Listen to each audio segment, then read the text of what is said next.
In today's video, I am going to teach you enable or disable hardware acceleration in AutoCAD. Hardware acceleration lets AutoCAD use your graphics card to draw and display geometry more efficiently. When it's on, you will usually see smoother panning, orbiting, and visual styles, especially in 3D. If you ever run into flickering, strange artifacts or sluggish performance on a particular system, turning it off can help you troubleshoot quickly.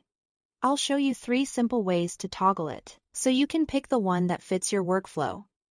First, use the command line. Click into the command line, type graphics config, and press enter. AutoCAD opens the graphics performance window. In this window, look for the hardware acceleration control and toggle it on or off. The change is immediate, so you can leave the window open. Try a quick zoom or orbit to test responsiveness, and then confirm the setting that feels best. This path is great if you live on the keyboard and want a fast, repeatable method. Next, you can do the same thing from the status bar. In the bottom right corner of AutoCAD, find the Graphics Performance button. It looks like a small speedometer or card icon. Click it to open the same Graphics Performance window. Then toggle hardware acceleration as needed.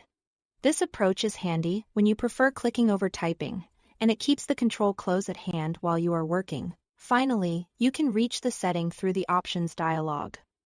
Type Options and press Enter to open Options. Go to the System tab, then click the Graphics Performance button. Again, you'll see the Graphics Performance window where you can toggle hardware acceleration on or off. If you are already adjusting other system preferences, this route keeps everything in one place. A few practical tips as you choose your setting. If you are doing heavy 3D work, visual styles, or large drawings, enabling hardware acceleration typically improves navigation and display quality.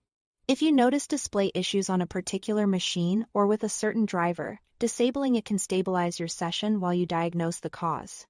AutoCAD remembers your choice, so once you find the sweet spot, you won't need to change it every time you launch. And because the change takes effect immediately, you can switch, test a movement or two, and switch back if needed without restarting. That's it. Thanks for watching.